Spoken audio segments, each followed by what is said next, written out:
Okay, guys, that's all I've got for that. Hope you enjoyed it. Questions? Awesome. Great stuff. Who has got questions for Brent Smith?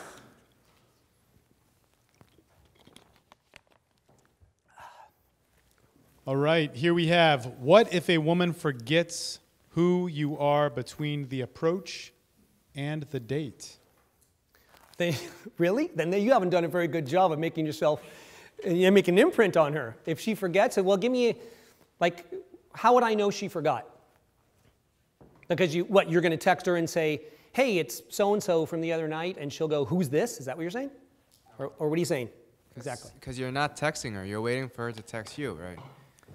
Yeah. But she meets you, and then Right. you have a conversation, and then and then another guy. She meets another guy. Exactly, and that's what I'm counting on. I'm counting on you not being able to wait and go after her, because then you're the pursuer and you're not my competition anymore. You see, you have to be willing to just let it all go and give it all up. And you have to work on being this great guy when you're in her presence, who's carefree and funny and attractive and, like I said, who gets it, and then you won't have to worry about that. So you have to be willing to walk away, right? So I know there's that inclination, right? I had that temptation too. When I was first coming up with this idea, I thought, will I really be able to do it? Number one, I was really attached to all the girls that I was hanging out with at that moment, because I'd done a lot of work to get them, right? I'd gone out every night, got phone numbers, crafted great messages, talked to these girls, manipulated them a little bit, whatever. We get together, and I'm like, man, if I switch it up on them, they're going to all bail on me, right? But then I had to think, okay, well, if I'm willing to go this new direction, I have to be willing to let it all go. And it was very tough for me, I have to say, but it was one of the most important things I did. So my answer is, let it go and work on being a better guy and less about the one that got away. Make sense? I know it's tough, but you have to kind of, get to that point where you just don't care anymore. What happens if you really connect with someone and they lose your number or they lose their phone or something happens and they lose it? You just lost a connection because... Well, listen, if you come to me and you say, Brent, I know there was a connection, and you tell me about the whole interaction, and I know that what you're saying is true, then yeah, I'm going to say, yeah, that's a different story maybe. So yeah, if you don't hear from her, maybe something happened. Yeah, you could check in with her. Yeah. So it's not in stone. If I'm just saying in most scenarios, in most cases, from what I hear from guys, is not that. Unless a guy says, oh, I know we had a connection. Then they tell me about it, and I go, dude, that wasn't a connection. That was something else. You think there was a connection, but there wasn't. But if you really are that kind of guy who really connects with people on a deep level, so I could say that, and I could also say this. I could say that you can have what you're willing to give up.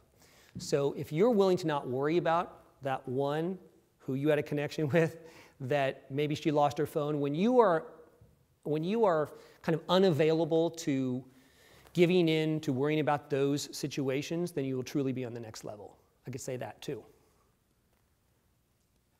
So my point is that if you could be willing to let that go and not worry about whether she actually lost your number or her phone or got in a car crash or whatever. I don't wish that to happen. I'm just saying that when you have to just move forward, you have to always be moving forward and don't worry about those little things, as tough as it might be. Brent, thank you for the talk. This really resonates with me. I have two questions. The first one's really easy, and then the next one's a little more complicated. What media do you give your number out? So if you're going to leave the conversation and say, hey, yeah, here's my number, whatever, are you telling her? Are you giving her your card? In what capacity? Text. How are you doing that? Yeah, number. So then it's an exchange. Cards are, well, to speak to what he is, cards are easy to lose. They're easy to misplace. Not if she's attracted to you.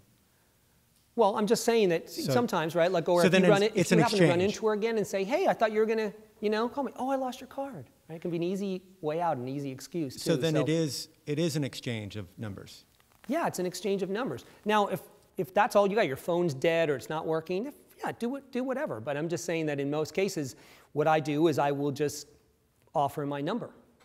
The next thing was, you said not to over-communicate. In your first encounter, if you want to exchange numbers and say, hey, I'm doing this thing, or Sunday, or whatever it is, I'm going to this bar,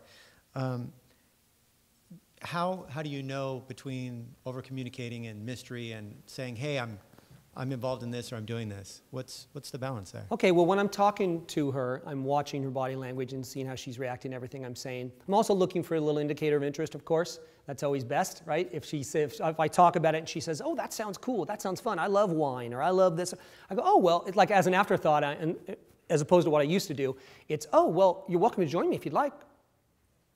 Just shoot me a text and we'll work it out, or whatever. So I'm still not overly excited, but I'm inviting. That's the other thing. I'm never pushy, but I'm very nice and I'm very inviting. And I'm like, oh yeah, you want to join me? Sure, absolutely, yeah. You know, shoot me a text and we'll try and work it out. You know, I don't commit to it 100% because I don't want to make her feel like she has to either, even though I know that, you know, that could be considered bad if you're worried about women flaking. But if you do this the right way, you'll have very few women flaking on you. Does that answer your question? Yeah. Okay.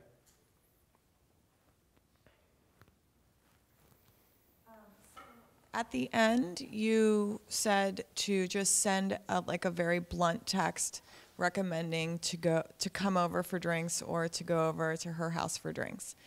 My question is, I personally, if I got that text, I would be like a little like, oh my gosh, maybe scared. Mm-hmm. So like, if she gets like scared or something like that, like, is there a way that you would suggest like phrasing it?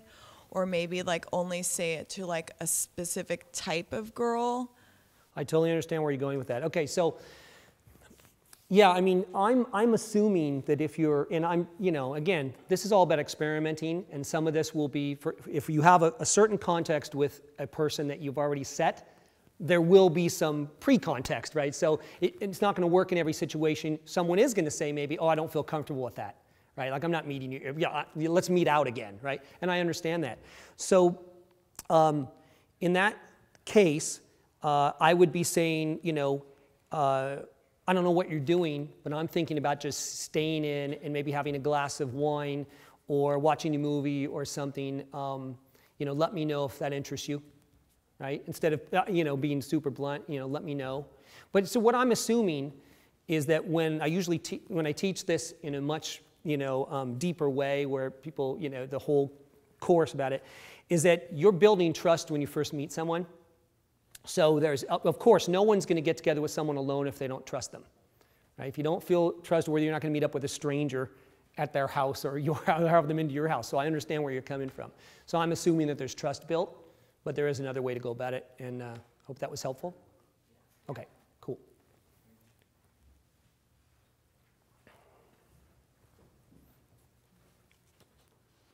All right. Most guys complicate things for the story. How do you decomplicate things and lose the story framework? You create a new story about how everything is simple, fun, and easy. That's what you do. Okay? My life is simple, fun, and easy. Meeting women and attracting them is simple, fun, and easy because I just show up and they feel a sense of trust and support from me, and they feel like they can be themselves around me and be assertive, and we have a great time, and they feel my great vibe and stuff like that. So that's how you would do that. Tell yourself that it's simple, fun, and easy rather than, oh, it's complicated and I'm going to overcome it. Cool?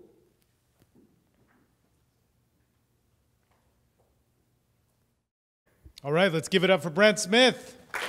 Okay, thanks.